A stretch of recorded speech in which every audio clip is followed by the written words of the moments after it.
This is Jackie, and I'm here with your all-access interview with Intergalactix on day 2 of Delaware's Firefly Festival. Say that one 5 times fast. I'm not quite sure I can do it. Tell us about how your group formed. Oh, that's an interesting question. Our group formed, Serge and I have been friends for about 15 years. More than that, Probably more. And we were musicians in Australia that we just played a lot around with different people and different artists and stuff like that. And we'd always be on the same gigs, you know. So we ended up sort of just started writing together when we moved over to the States with another band that we sort of formed, and then that fell apart, and then we just said, hey, well, let's do it ourselves. So we ended up just writing and coming up with some tracks and remixing stuff for people. And and then it just sort of formed, and then the last year we've just been playing live, and that's sort of, it's just gone from there, and then we've just been playing around all over the place, so it's been good. And you've also collaborated with a ton of artists. Give me like your favorite 3 to collaborate with. Oh. You had to choose. Yeah, Zed's one of them. Yeah, I'd say Atlas, who's signing on the Mousetrap, like Dead Mouse's label. We just did a track, I worked on a track with him, and we're doing a remix for him.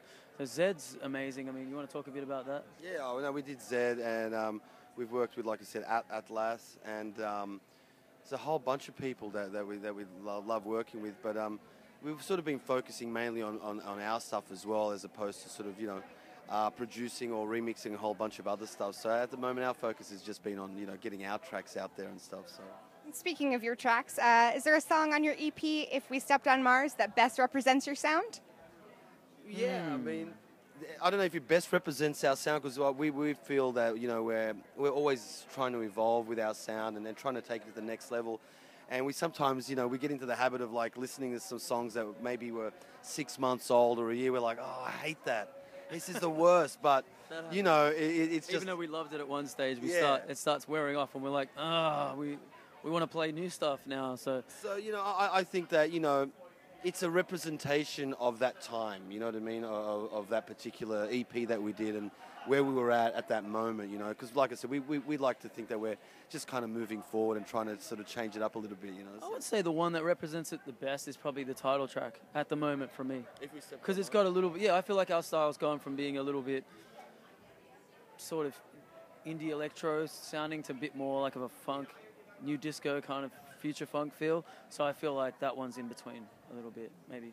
How do you guys go about creating a set list for a show like Firefly? Oh, it's taken about 4 or 5 days, but like straight of like programming stuff for us. You know, we thought about it because our last set had a lot of stops and starts and stuff like that. So we try to just blend everything in, and we've done a lot of transitions.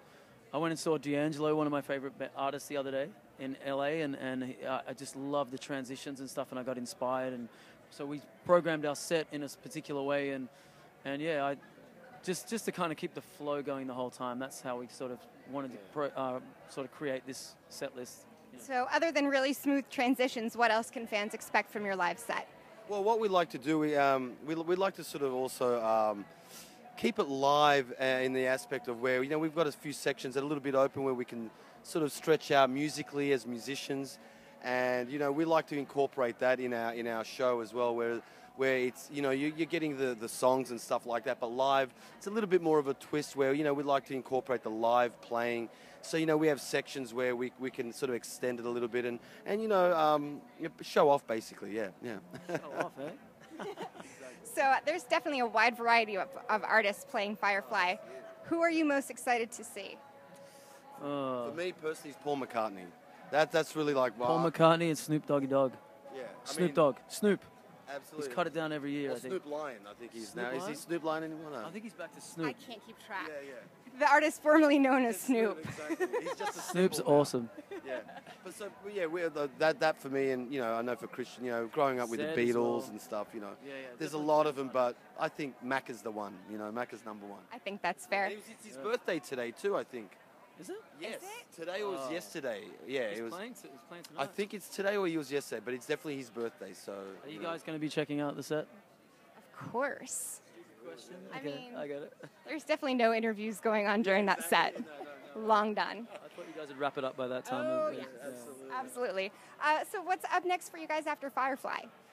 We have sort of decided that we're going to maybe just do certain shows, but we're going to pull back a little bit on the live stuff, and we really just want to write a new,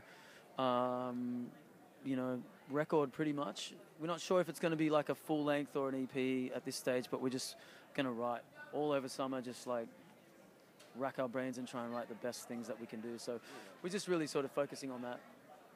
Very nice. Well, stay tuned for a lot more from Intergalactix. This is Jackie. Thanks to All Access and In the Key of Change.